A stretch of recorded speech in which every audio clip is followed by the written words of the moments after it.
Hello everyone, welcome to today's session of Easy Dharma for the New Normal. I'm Pastor Niral. If this is your first time joining us, these are live streamings done by myself on a Tuesday and Pastor David on a Wednesday at 9 p.m. here on the Kechara Facebook page, in which we share a little bit of the Dharma with you. So in my previous couple of sessions, what I've been talking about are the six perfections. Now, the six perfections are practices, six types of practices basically that as Buddhists and as adherents of Tibetan Buddhism, we all strive to practice in our daily lives. So before we begin today's session, I've just refreshed my screen to see who is online today and who has joined us today. So let me see who's online. Okay, we have quite a few people online already.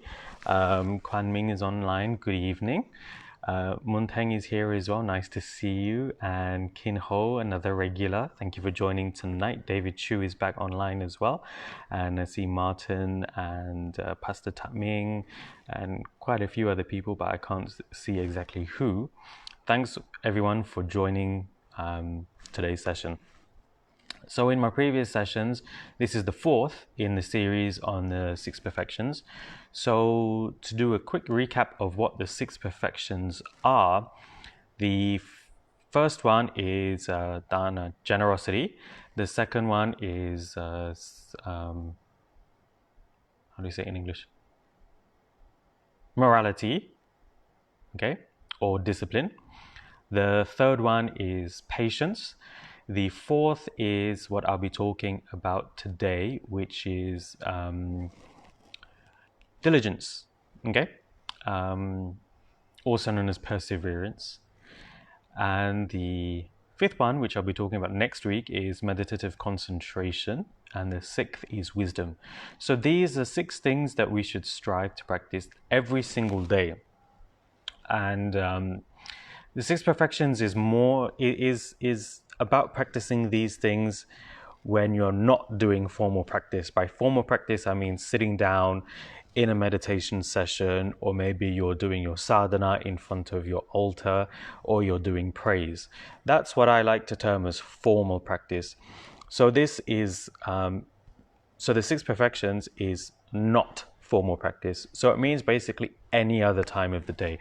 So any time you're going about doing your daily activities, these six things should actually be in your mind, and you should be trying to act out of these six things.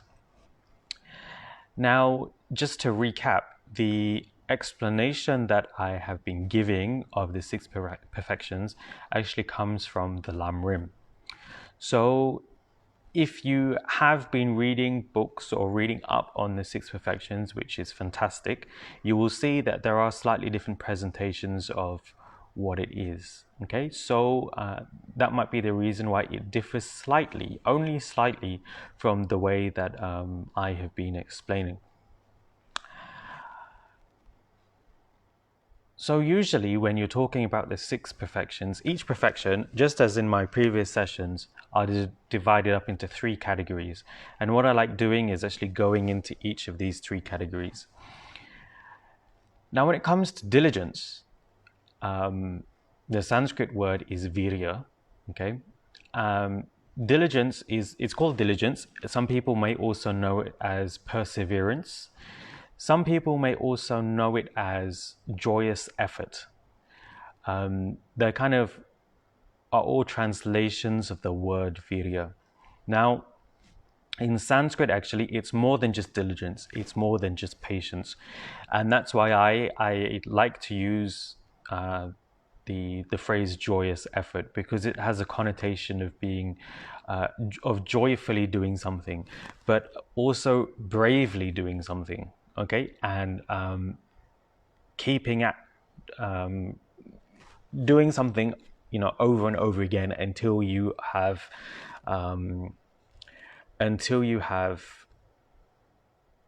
developed a certain thing. So in this case, the reason why we practice diligence is because you want to practice the other perfections and to master them. So that is a short explanation on what the actual meaning of the word virya means. So let's just see who else is online. Sukfan is also online. Good to see you. Pastor Antoinette, Cynthia Lee is online as well. Jillian Lin is also online. Pastor Tatming, Jacinta Go, Pastor Hani is also online. We see more regulars like Sharon Ong, Yin Ping, Mr. Lam is also online. Good evening to everyone. Yiling is also online. Good evening. And Christy Flores as well. Joy is online. Bart is back as well. Nice to see you again. Waiting is also online, and JC Go and Yu Seng. Wow, a lot of people online today. Okay, good evening to everyone, and thanks for feeling that you generate that you're very happy at that is virtuous.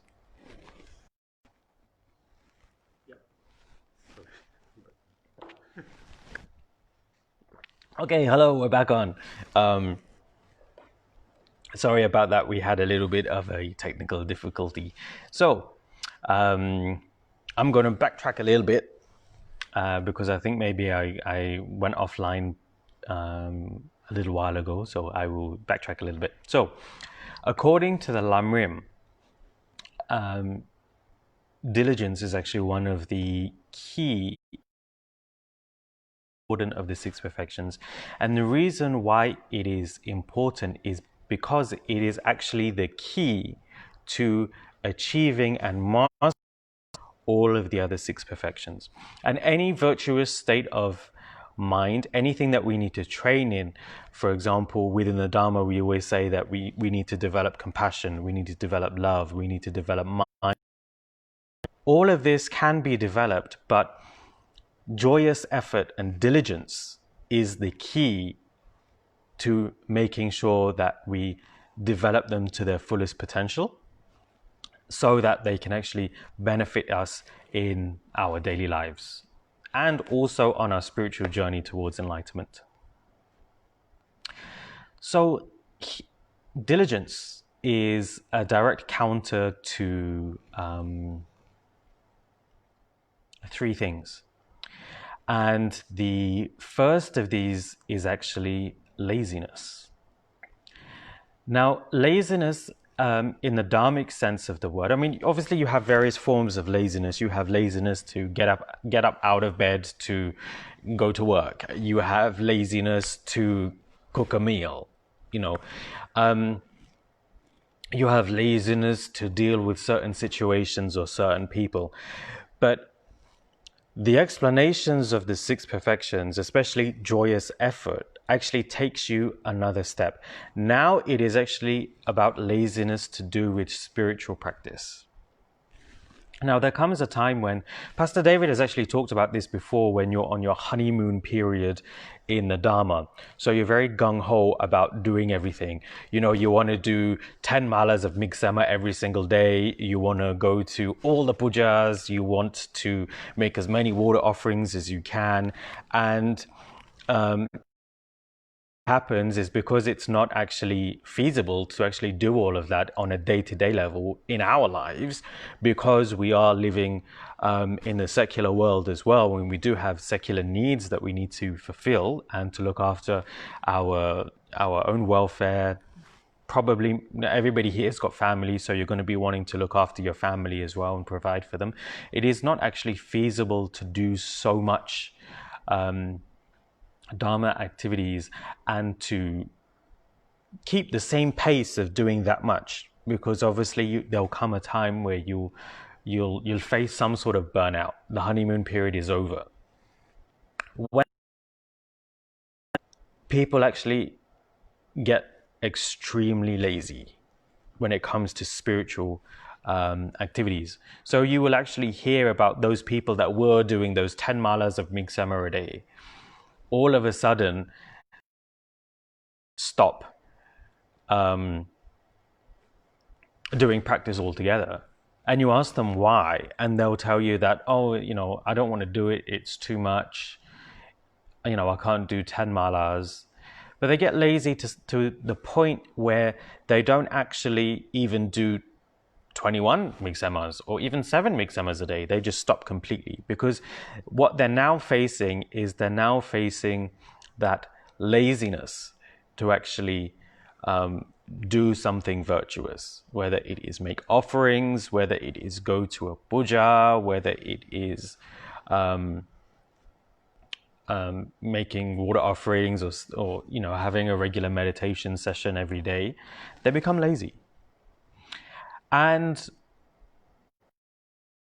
when we're actually starting out on the Dharma path, we think, oh, you shouldn't be lazy, you should do more, you should, it's not good for you to be lazy. And we actually think about laziness in a way that is quite negative. And actually it is.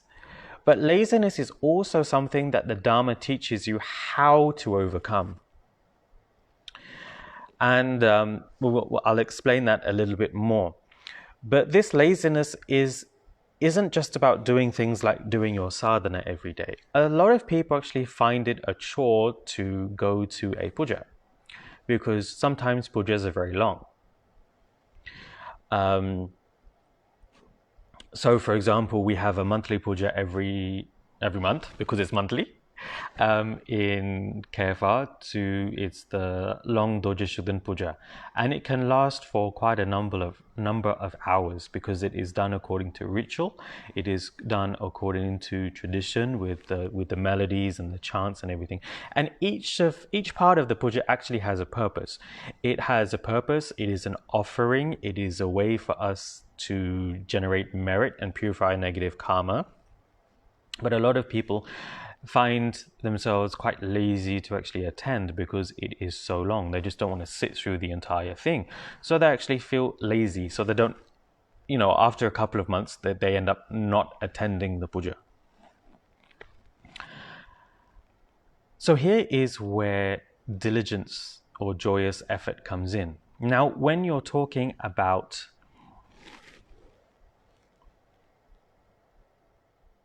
laziness in this particular aspect, the counter to it, okay, is actually something that Tsen Rinpoche has advised us to do again and again and again.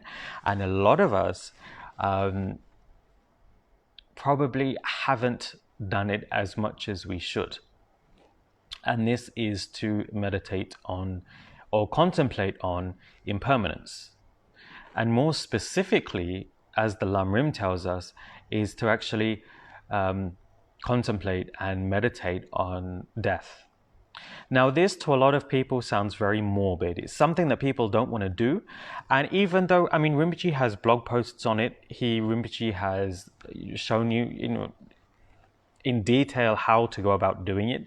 He has talked about it on YouTube videos, in various Dharma teachings he's given.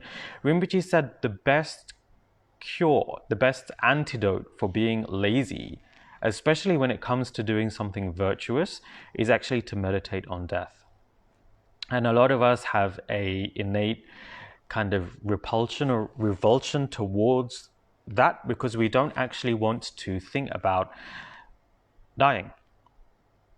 Now, you see, here is where Buddhism is quite liberating, because it takes something that is very emotionally charged. It takes something that we usually don't want to think about, and it turns it into something that actually gives us strength. It gives us strength, and it gives us a drive to actually do more. A lot of you people out there are probably thinking, even in your secular day-to-day life, you might have noticed yourself, becoming lazy at doing certain things at certain times. And when you do meditate on death and contemplate on impermanence, you actually find that not only now do you have a drive to actually do more in the spiritual sense, that you also have a drive to do more in the secular sense. And that is because you come to the conclusion and you realize that one day I am not going to be around. And when you are not going to be around, you start thinking, when you have that realization, you start thinking, have I made my life meaningful?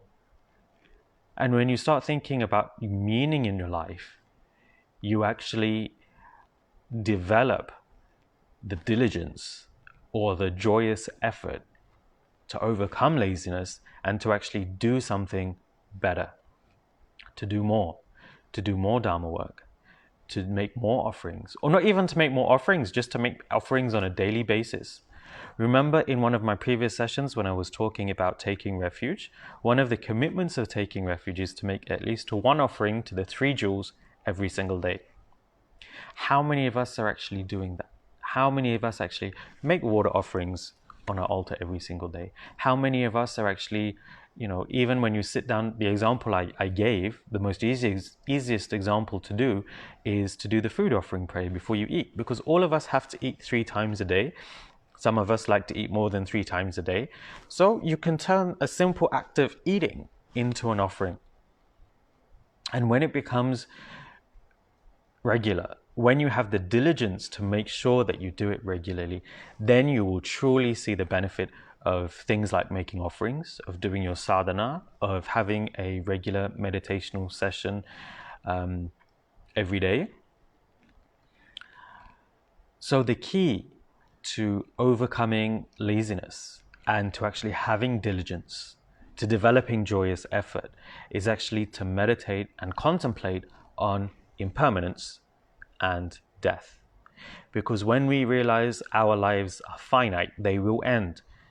Okay, you actually will put more effort naturally into doing good things because you actually want to make your life meaningful. So that is the first section of joyous effort or diligence complete.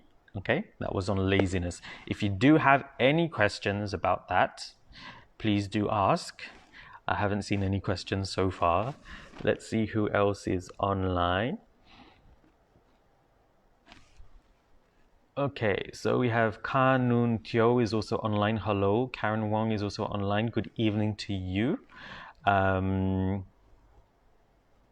Who else? Kristin Lin is also online. Good evening. And Pastor Gimli is also online. Thanks for joining, everyone. Okay. So now I'm going to get on to the second part of joyous effort. Now, this second part actually deals with something known as, within the Lam Rim, it is known as craving evil things. Okay? Now, sounds very dramatic, craving evil things. Okay? In essence, what this actually means is you crave things that don't actually bring you any benefit. So what doesn't bring us benefit? What doesn't bring us benefit is actually practicing the non-virtues, practicing the 10 non-virtues to be more specific.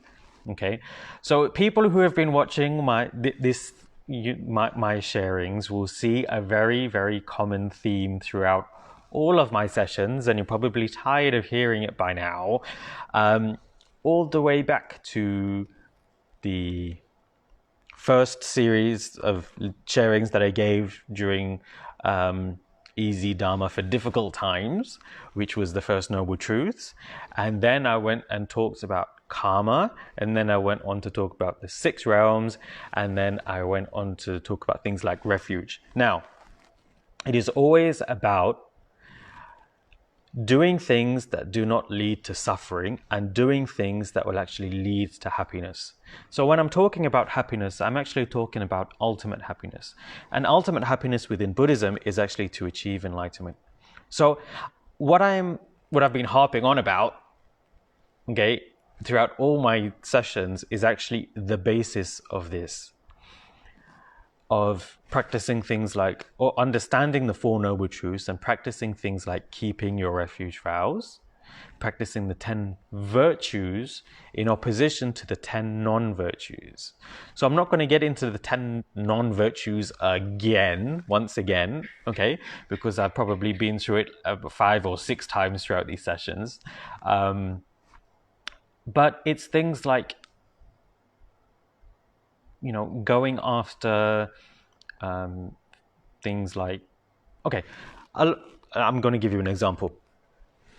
We had there was a member in Kechara who liked to gossip, and we know that from the point of view of the 10 non-virtues, one of them is actually gossiping. Now, this woman, she liked to gossip a lot. So every time there was some sort of group activity like a puja, or she met up with her Dharma brothers and sisters, all she would do is she would kind of steer the conversation away from anything anybody was talking about, just to gossip about this person or another person. Or, did you see what she was wearing? Oh my God, I can't believe she came in that car. What was she thinking? I wonder what happened to her money. Things like this. And it would go on and on and on. But it got to the point where just literally everybody was fed up with her and was quite angry with her, because once she had started gossiping, then she had started to lie. Remember when we were talking about the 10 non-virtues here? Here I said I wasn't going to go into it, but here I am going into them. Gossiping actually leads to lying.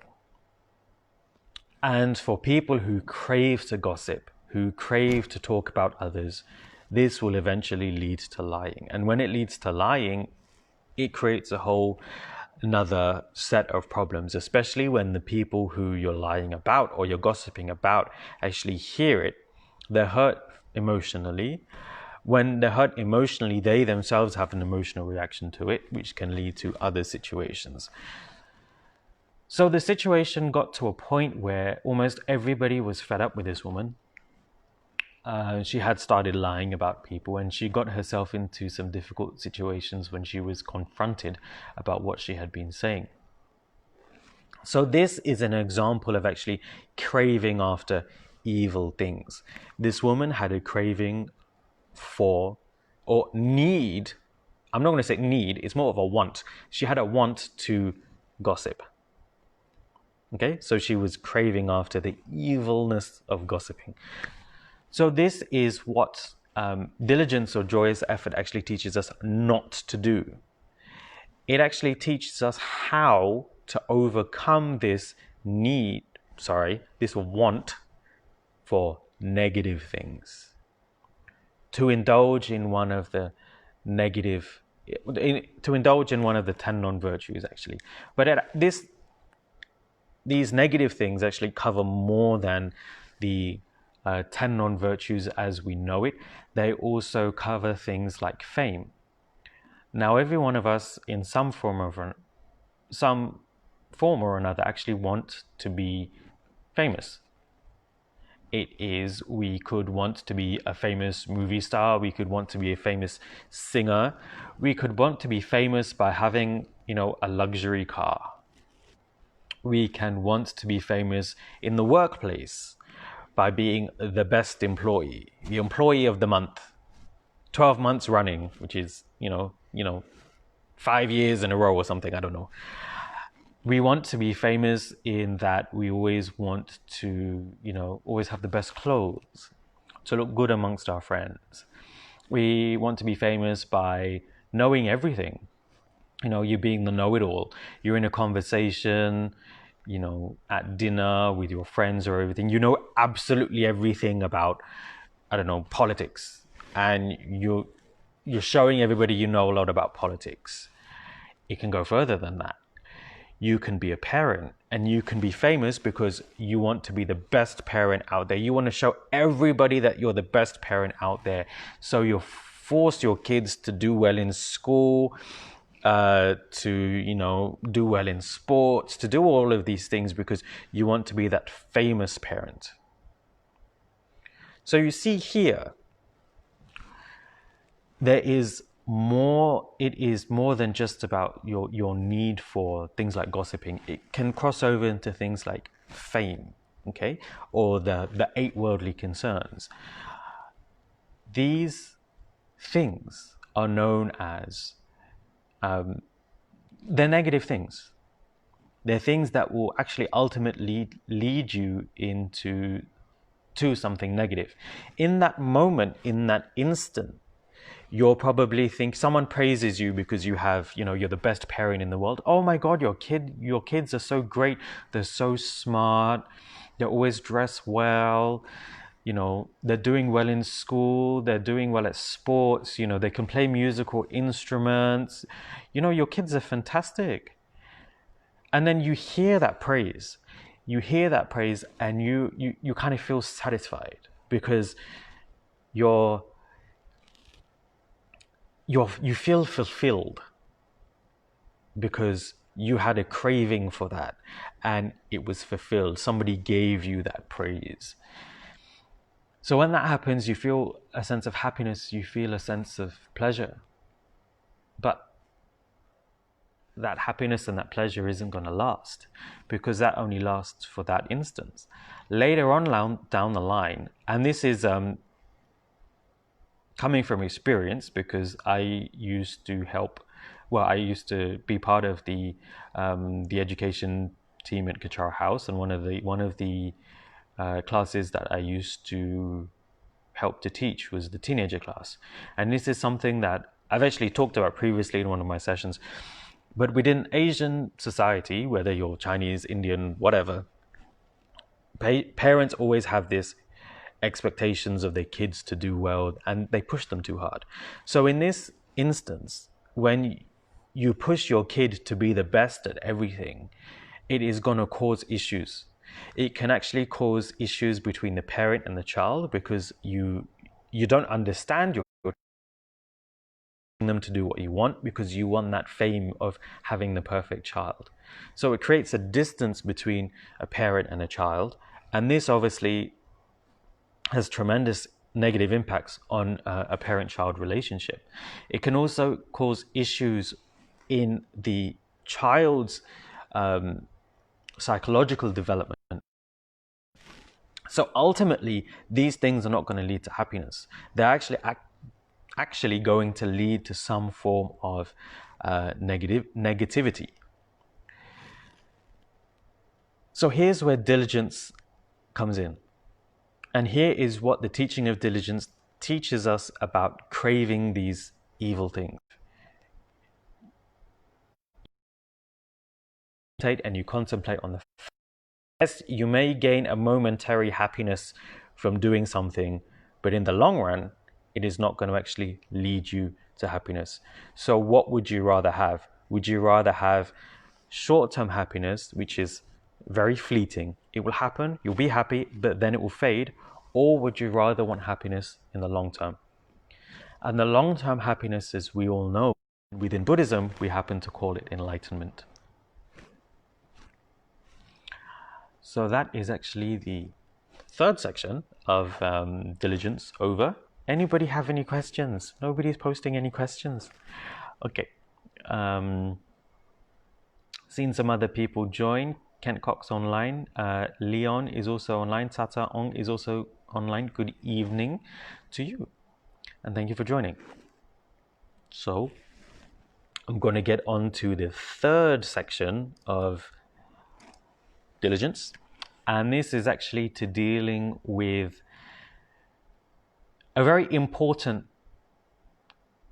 aspect of Buddhism, of the spiritual path, is actually thinking that you will fail. Now, a lot of us, Sam Rinpoche used to say one thing, and he used to say it quite often, well, to me anyway. We put Buddhas on our altars, and then we make offerings. We do pujas, we chant the mantras of various deities for certain reasons. And when we do that, psychologically, if you don't think about the Buddhas in the right way, if you don't think about the enlightened beings in the right way, you create a distance. You create a separation between yourself and an enlightened being. When you create that separation, what happens? You actually think that you actually start to believe that there is no way that you can actually achieve enlightenment. You may go through the motions of saying, may I achieve enlightenment for the benefit of all sentient beings, like we do when we're reciting refuge. But from a practical point of view, a psychological point of view, what happens is we don't believe that we can actually achieve enlightenment, because enlightened beings are extremely compassionate beings. They're wise beings. They can overcome all forms of difficulties. But in our daily life, we have to deal with our spouses, we have to deal with our kids, we have to deal with colleagues at work, we have to deal with bills, we have to deal with everything under the sun. Just eating is a hassle, is a chore for some people. So we actually believe that because we're so inundated with all of these things, that we cannot achieve enlightenment. This is expressly talked about within the six perfections, within diligence. This is expressly talked about within something like the Lam Rim. And one thing that amazes me is when I think about all the teachings that Rinpoche has given, whether it is in an article, whether it is on a video teaching, whether it is in person to a particular individual, every single thing that Rinpoche said is actually the Lam Rim. And in this case, in this instance, what Rinpoche said to me was, yes, you are making offerings to the Buddhas, the enlightened beings. Yes, you are offering your prayers, you are reciting mantras, but you have to remember one thing. You can achieve that state. The whole point of Buddhism, of practicing Buddhism, is to achieve enlightenment.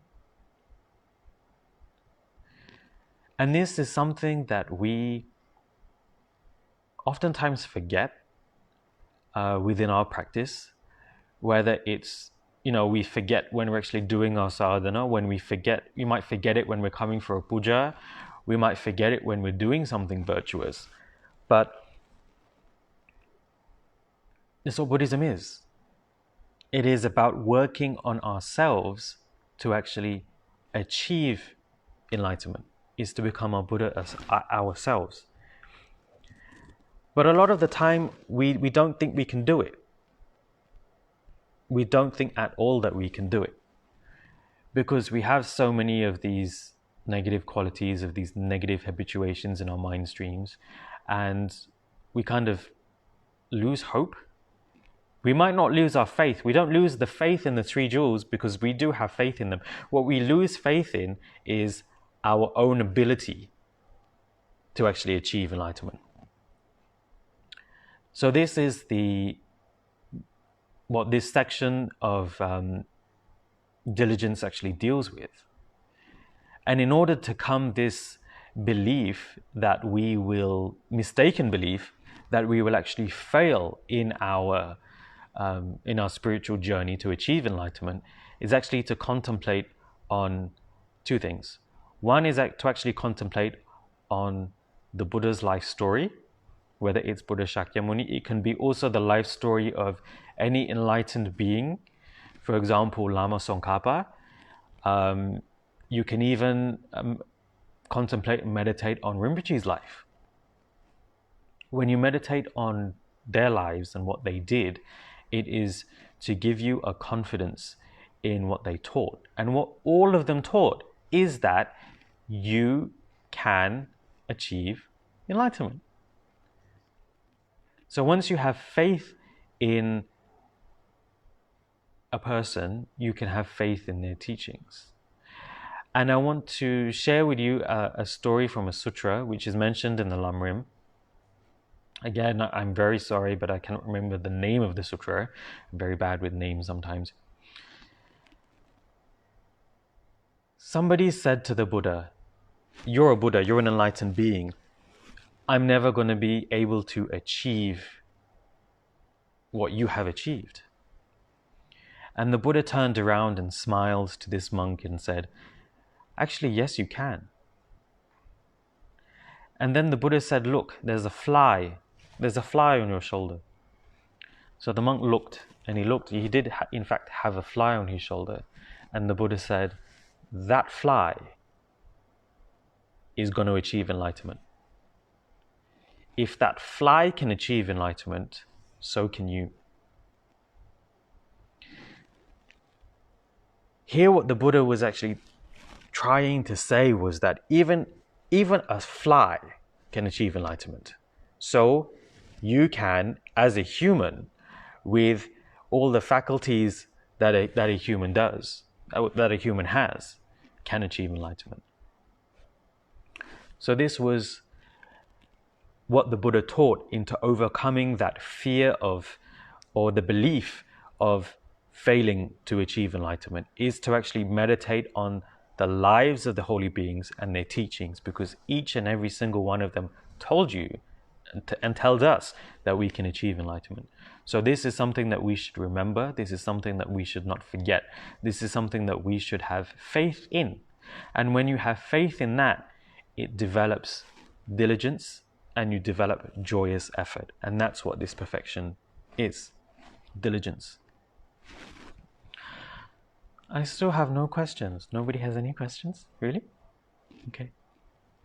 So I've actually covered the 3 sections that explain how diligence helps us in our spiritual path. However, this perfection is slightly different from the previous perfections. This perfection also tells us how to achieve 3 different types of diligence, okay, or perseverance.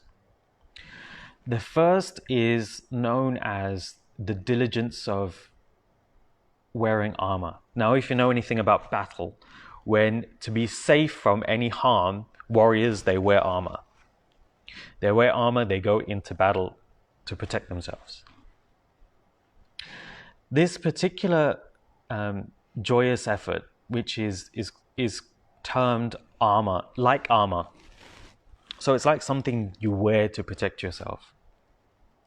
Now, this particular aspect of joyous effort is basically to be able to take anything that life throws at you and not let yourself feel down, not let yourself get depressed, and actually to keep going. To keep going with your spiritual practice, to keep going with your secular practice, anything virtuous that you need to do.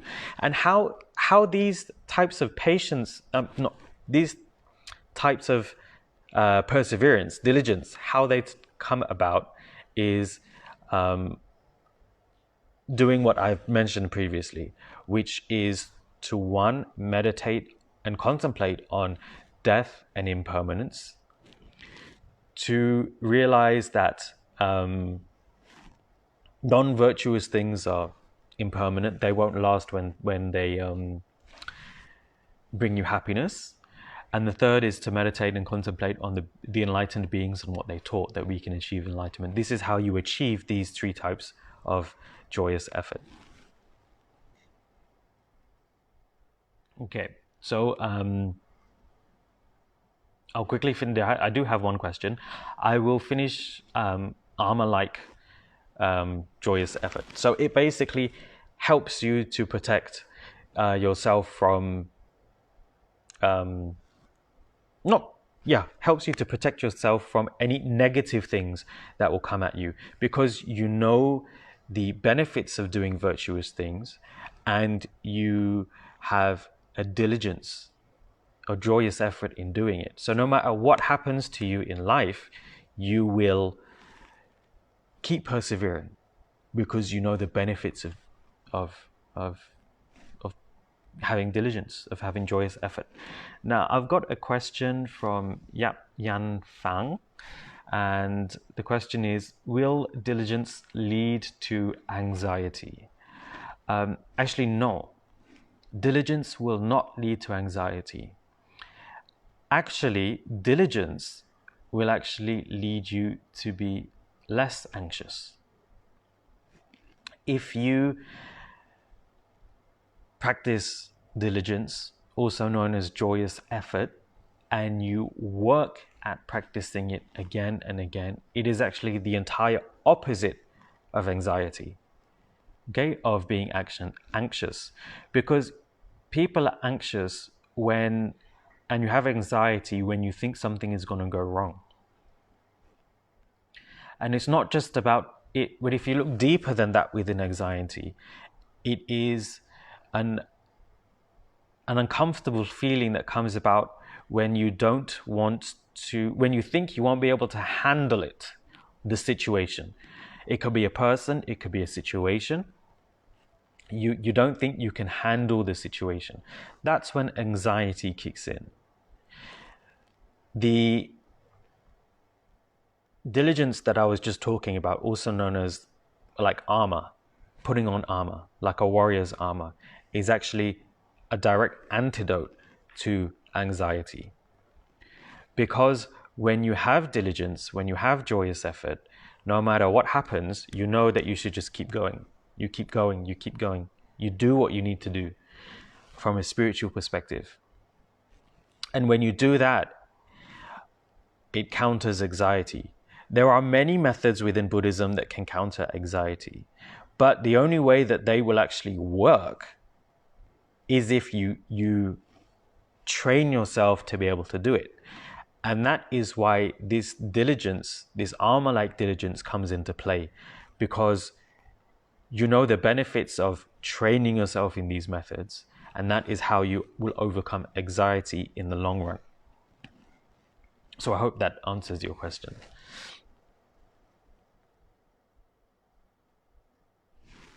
There is, okay, we've got more people come online. Mahesh is online, sorry. Nice to see you again. And Jerry's also online. Good evening. Iman says, hi, Pastor Niral. If someone's joyous effort fades due to the gradual loss of motivation, what is your advice to them? Actually, it is one and the same thing, actually. If you lose your motivation, it means that you're not practicing joyous effort. It means you're not practicing diligence. So as I was talking about earlier, when people feel lazy to do the Dharma, the antidote to that is diligence. It is to actually practice joyous effort. Now, the ways to do this and to actually get your motivation up, the perfect way, the most easiest way that Rinpoche taught is meditation and contemplation on death, which I talked about a little bit earlier. That is the way to actually get your motivation back. And when you get your motivation back, you actually start doing more Dharma. And when you do more Dharma, you can progress on your spiritual path.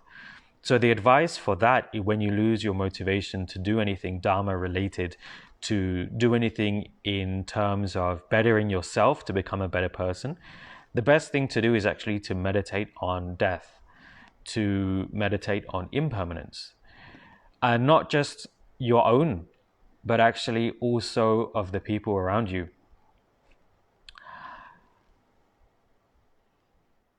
I had a particular relationship with a family member that was always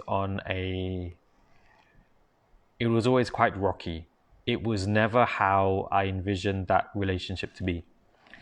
So we'd lived our entire lives going about skirting one another. We kind of stayed out of each other's ways because we didn't really want to deal with each other. Then there was one time that Rinpoche, out of the blue, reminded me that I should be meditating on death. So at that point, I was basically not talking to this person, my family member, anymore. And then I started meditating on death. And then for some reason, this person popped into my head. And when this person popped into my head, I didn't just meditate on my own death. I also meditated on or contemplated the other person dying too.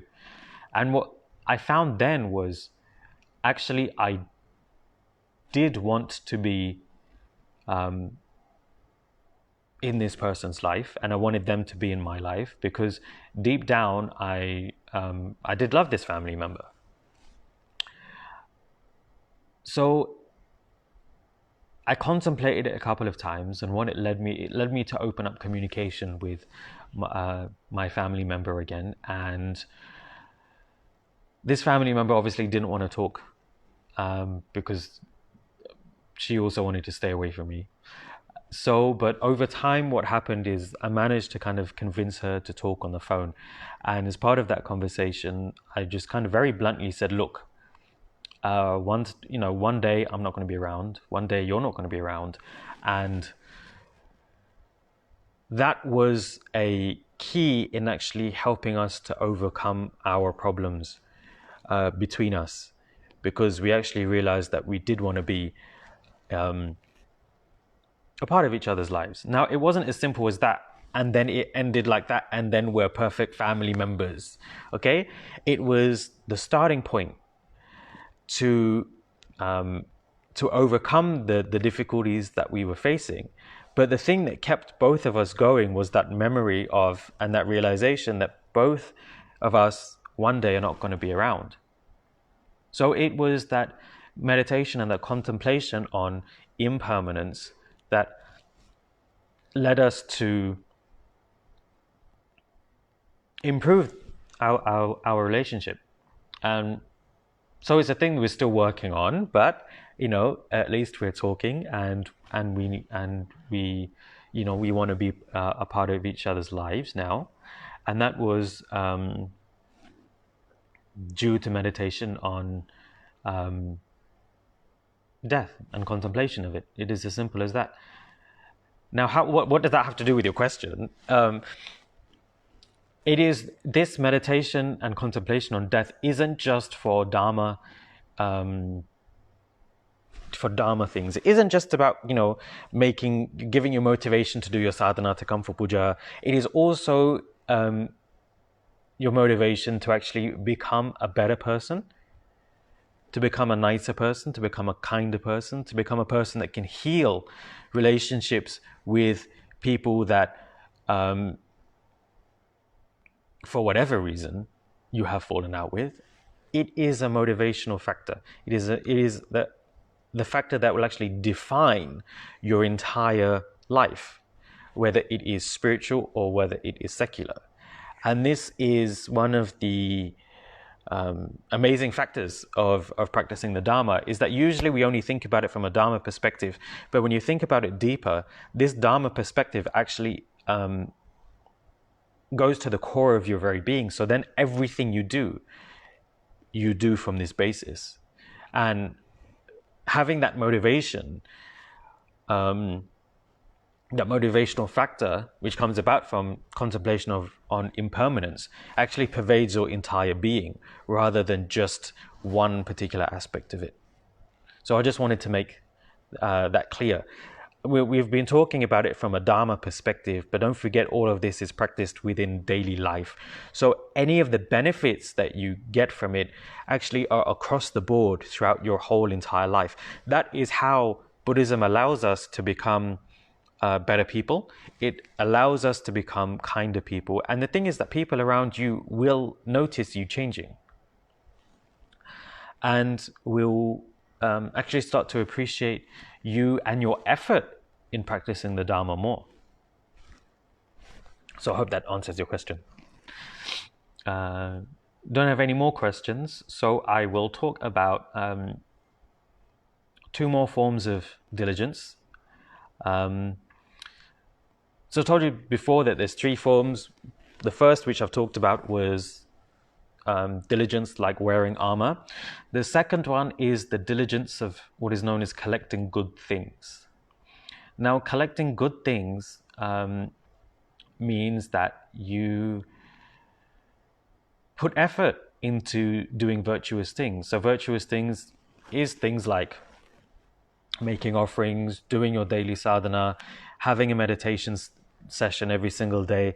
But it is also things like what I was talking about, healing relationships that you have with people that could be rocky. It is general things like generating merit, of purifying your negative karma, of actually practicing the six perfections, practicing all the things that I've been talking about in daily life. And that is known as the diligence of practicing good things. All right? The third is actually known as the diligence of working for sentient beings. Now, if you remember in a previous session, this was also mentioned, working for sentient beings. Basically, it means that you go about your life helping people. Now, in the previous session, when I was talking about one of the previous perfections, it was actually telling you that you should do this. In this perfection, it is actually telling you to keep doing it. So some of us, when we're practicing helping other people, we help one or two people and then we kind of, give up on helping other people. We give up on... A lot of people here actually used to, go to Kechara soup kitchen regularly and help out and help the needy and help the poor. And then over time, they kind of stop doing it. My question to you would be, why did you stop doing it? Because it is a virtuous thing. You are helping people who are suffering. So if you stop doing it and you claim that you are practicing the Dharma, there's something a bit wrong here. You haven't developed, or you're not developing the perfection of diligence. If you had been, then perhaps you wouldn't have stopped going to the soup kitchen to help them out. Even if because of whatever circumstances in your life you had to stop going, you can no longer go on the days where they need help, but you would actually be doing something to help them in some way. Maybe you would help them to fundraise. Maybe you would help to send other people there to help them out. So this is what this aspect of joyous effort is about to continue doing things to help people and to help others. It is not just about giving up completely. You help one or two people and that's it. Maybe you were driving along the road and you saw a stray dog who looked very, very bad, very, malnourished, thirsty, and then you just happen to have some dog food in your car, like a lot of Kecharians do because of Rinpoche's example, and then you gave him, you gave the dog some food and some water. What is the diligent aspect of this? Did you make sure that your car has more dog food and water in it? So the next time you come across a stray dog and the dog needs food and water, did you have enough in your car? It is a very small example, but it is what this particular aspect of diligence is about. It's making sure that you continue to help other sentient beings.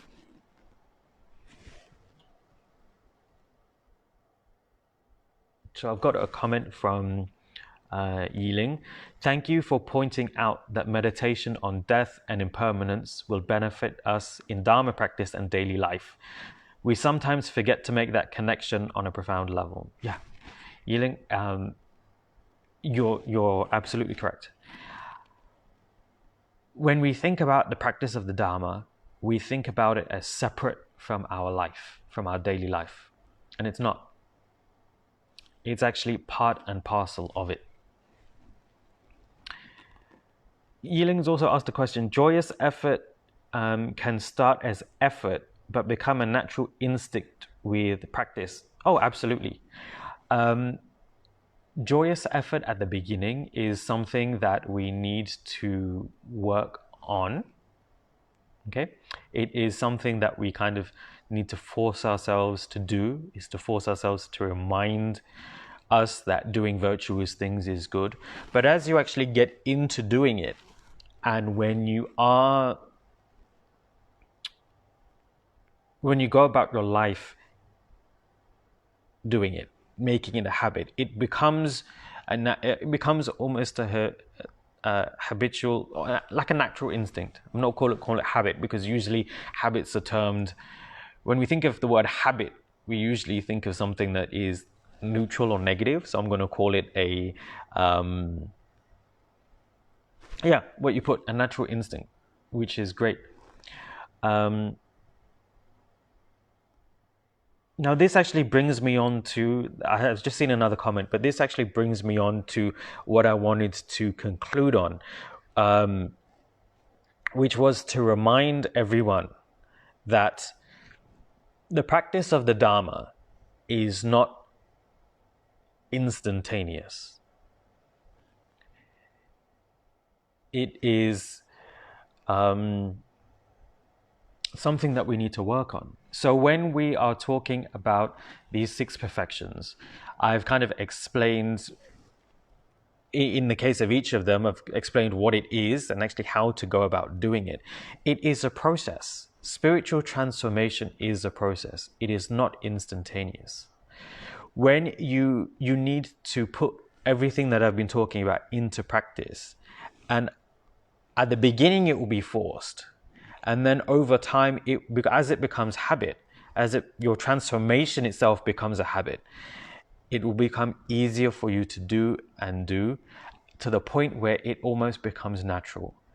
If you see the lives of the holy beings, Tsamrin Rinpoche, for example, for him, things were not forced. The practice of the Dharma were not forced. It was something that it was quite natural for him to do. He didn't even have to think about it. It would just happen. Everything he did was actually based on the Dharma. Okay, you can ask anybody who was around Rinpoche and knew Rinpoche. Literally everything he did is somehow based upon the Dharma. You might not know at that particular instant when it was happening, but then you go back and then it is actually completely based on the Dharma. So it is a process. So it is something that we need to work on. Okay, and joyous effort is actually part of that.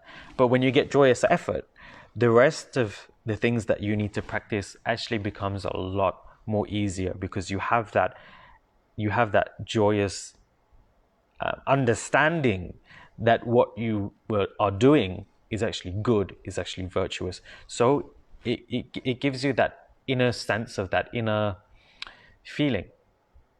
Okay, the motivation that was talking about earlier. So we have got a comment from Pastor Tatming. He was replying to Iman, I think. So relook at the motivation, have the right view, set achievable goals, right expectation. Correct motivation at the outset is very important. With this pilot motivation to propel you to your goal, you'll give up very soon. Rely on your Guru, Yidam, and Dharma protector in all aspects of your life. It's a very good comment from Pastor Tatming, but I would also like to add on to that. When you say rely on your Guru, your Yidam, and your protector, it is not just about doing their prayers. It is not just about, for example, when you're talking about your Guru, it is not just thinking, oh, my Guru is great, my Guru is fantastic. Relying on your Guru actually means to actually put into practice what he taught. So if you say if you rely on, for example, Tsamrin Rinpoche, are you putting what the practices that he taught you to do into practice? And I'm not talking about, yes, on the one hand, you do have your daily sadhana, which is very important. You do have your meditations to do, but are you doing what Rinpoche taught to do? Are you doing things like death meditation? Are you working on yourself to become a better person? And then when you rely on your Yidam, you're relying on your Yidam to become closer to them. But what does a Yidam represent? A Yidam represents and is a manifestation of the qualities of enlightenment. So, for example, being kind, being compassionate, being patient, having joyous effort, having discipline, being a generous person. A Yidam represents these qualities. So are you putting those qualities into action in your daily life?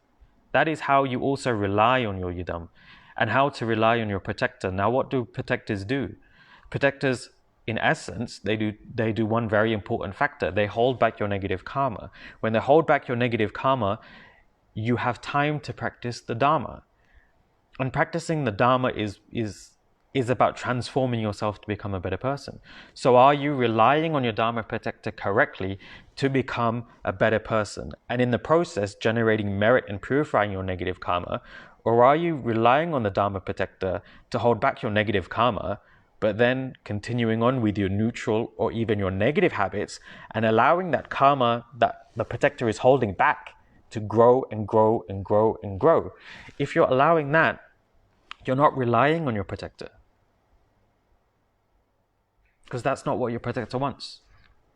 So relying on your guru, your yidam, and your protector is more than just doing meditating. It is more than just doing their mantras and their prayers, which is extremely important. I'm not saying it's not. It is, but it is more than that. It is about transforming yourself to become a better person, right? So I just wanted to clarify that, because some people might not know what it means to rely on your guru, your yidam, and your protector. We have a question from Montang. Hi, Pastor. Would it be advisable for people with depression to do death meditation?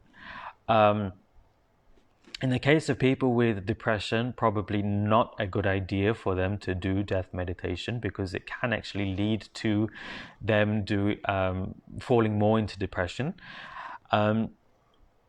In this case, one of the best ways to overcome depression is actually to practice a specific thing that I'm going to advise is to practice Lama Tsongkhapa's Guru Yoga.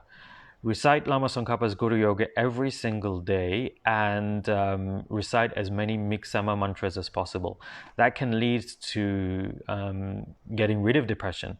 Then when a person is out of depression and is not depressed, when they're in a state of mind where they can actually meditate on death and contemplate death, then it is advisable for the person to contemplate and meditate on death to generate that motivation to do Dharma work. But generally speaking, Lama Tsongkhapa and the Miksama mantra is highly beneficial for people who are depressed. In fact, there is a very old teaching by Rinpoche called Sayonara to Depression, which is a very good teaching to watch and to learn from.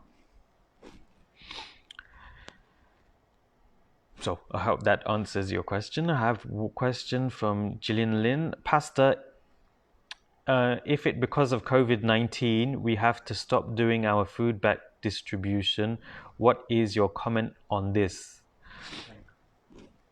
Sorry? Food bank, yeah.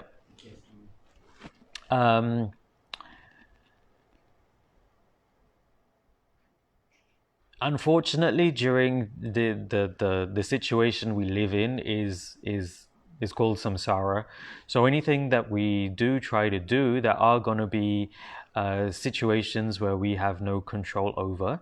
And in fact, the steps that the government have taken, even though is for our benefit and the benefit of others, even though from a certain other aspects and other angles of the same situation may not be ideal. Now, I can't really comment on the political side of it, but I'm going to comment on your practice side of it. I'm going to comment on what it means for your practice. Now, the example that I gave earlier was of Kechara Soup Kitchen and helping the poor and the needy when they need it.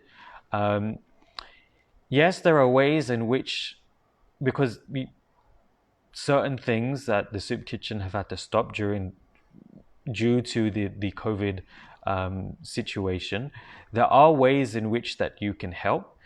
If you are very involved with the soup kitchen, perhaps you can offer your services in order to help them to communicate with the government, because that is something that the soup kitchen does actually do in trying to find ways of actually still helping those who need help during this time. That is one. There's a kind of a practical example of that particular situation. But what does it mean for our your situation from a spiritual perspective.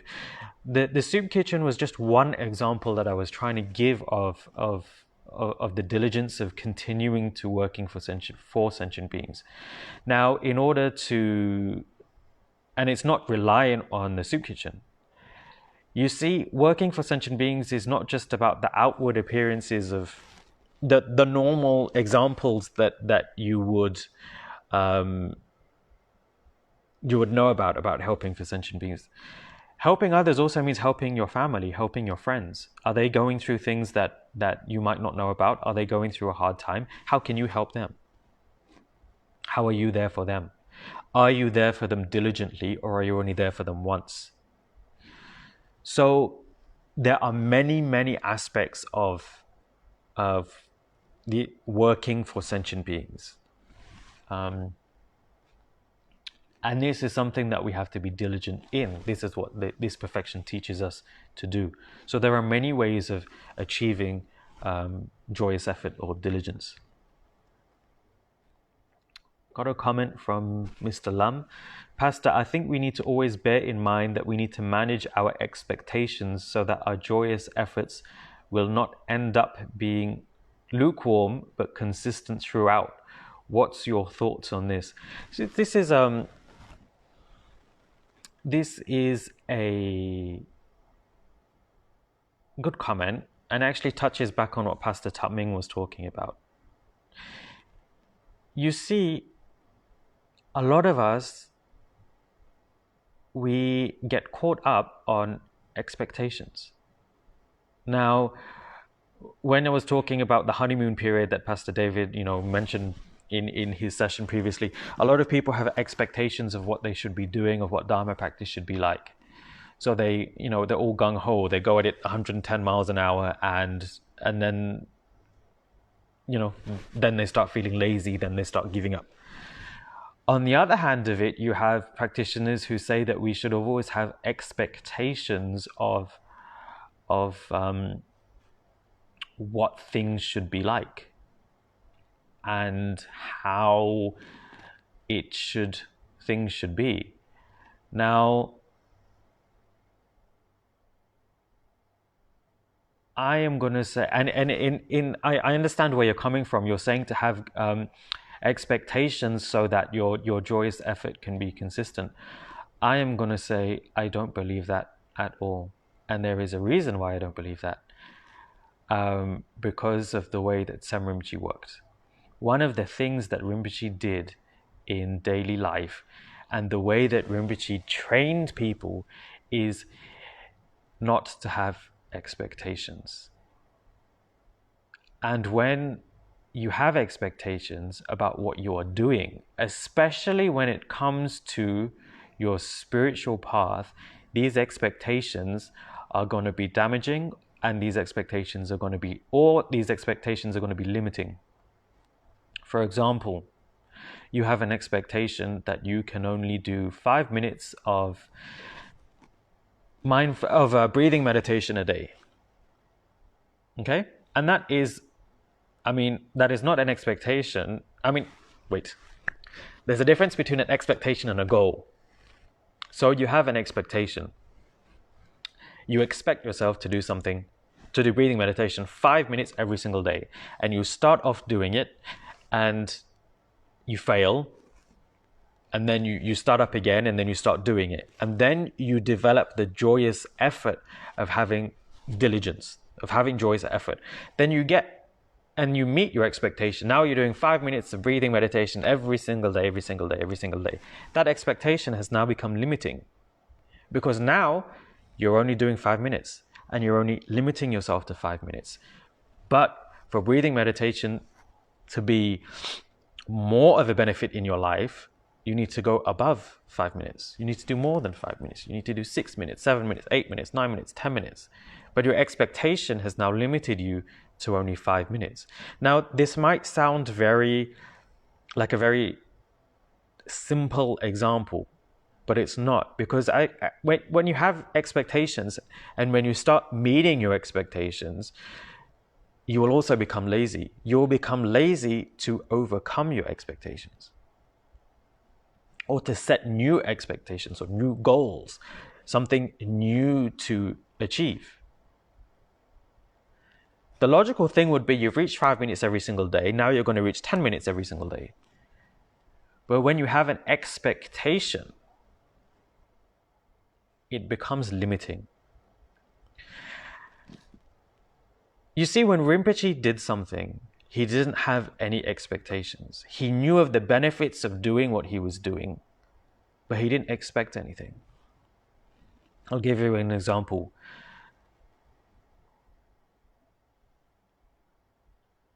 Last year, Rinpoche gave a couple of live streaming sessions in which he would pray for people, in which he himself was doing prayers and making very strong live streaming sessions in which Rinpoche would pray for people. Anybody who wanted Rinpoche's help during that time got it. And Rinpoche didn't have any expectations for doing it. He didn't have any expectations that this person will come and help volunteer around Kechara Forest Retreat. He didn't have any expectations that they will become his students. He didn't have an expectation that that these people will do anything back for Rinpoche. Rinpoche had a goal, and the goal was to be of benefit. The goal was to help a person alleviate their suffering in any way that Rinpoche could. But he didn't have an expectation. He didn't set an expectation before he did the live streaming. He didn't have any expectations when he was doing it. And even afterwards, Rinpoche had no expectations of anything that would happen after his prayer sessions. And if you look at what the things like the assignments that Rinpoche used to give to students, things that we used to do, things he used to get us to do, things would never meet your expectation, whether it was on a secular level or whether it was on a spiritual level. So in my opinion, if you have an expectation, it means you have a particular perception about how something should be. And if you have a particular perception about how something should be, it becomes limiting. For example, certain people have expectations about... I'll give you a perfect example. I'm going to pray to Genze and I'm going to win the lottery. You have an expectation. Genze is going to help you win the lottery. So you develop your joyous effort. You start praying to Genze every single day. You start making offerings to Genze every single day. And you know he's the increased emanation of Dorje Shugden. And you think, I'm going to win the lottery. I have an expectation to win the lottery. Now you're setting an expectation. And now it is a Dharma expectation, okay? Because you expect Genze to help you in a certain way. And you have the joyous effort. I want the lottery, I'm going to get the lottery, I'm going to win it, I'm going to have this much money, I'm going to get these clothes, I'm going to get this car, I'm going to do this, I'm going to look after my family. Genze doesn't meet your expectations. Why? Because you don't win the lottery.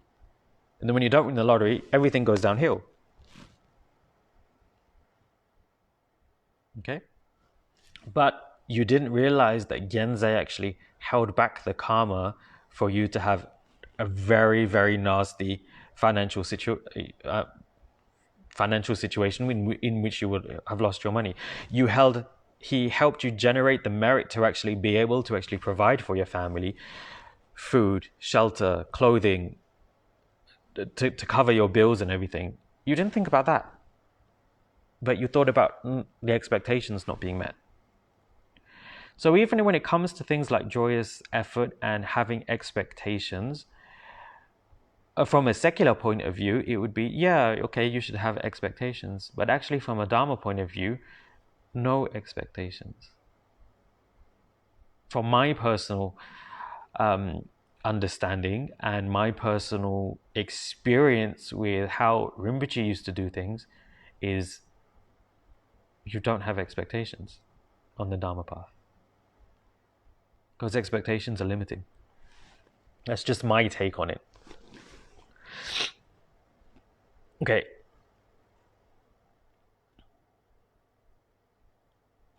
So I have, there's a comment by Sharon. She was replying to Jillian. You can still help by perhaps sharing KSK's work to create more awareness and perhaps help KSK to get more support, either in terms of donations or even items needed. It's a perfect example of helping in other ways. It's a diligence in looking beyond the normal way of helping and having the diligence to still help sentient beings, to still help others, but to do so from a different angle, from a different perspective, due to the situation we're in at the moment.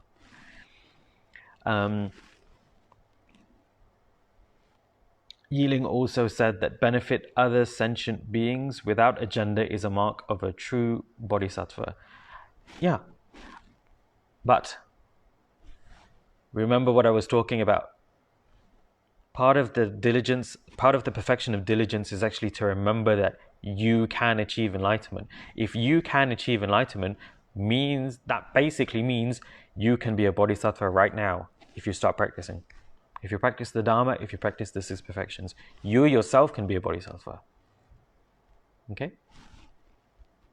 So, act like one and become one. Work for sentient beings. So, I've seen a Tenzin Janka come online. Hello. Okay, I've actually finished with today's session. If you have any more questions, please ask, because I will probably be wrapping up in a minute or two. So I have finished talking about the perfection of diligence, perseverance, or joyous effort. And I hope you've all learned a little bit from what I've shared with you all today.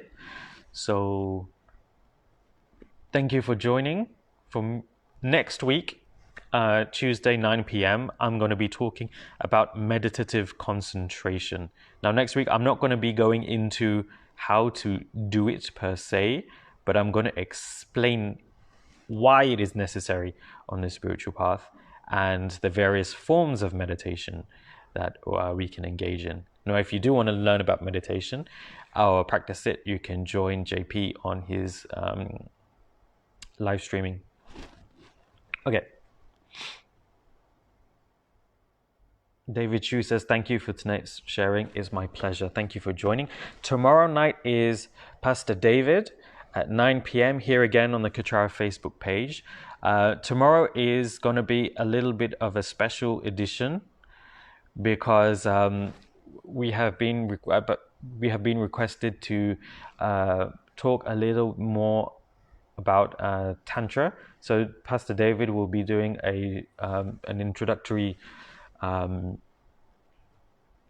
session with you all on Tantra. Okay, so thank you very much. Hope everyone has a good evening, and I will see everyone here tomorrow for Pastor David's exciting session tomorrow. Thank you and good night.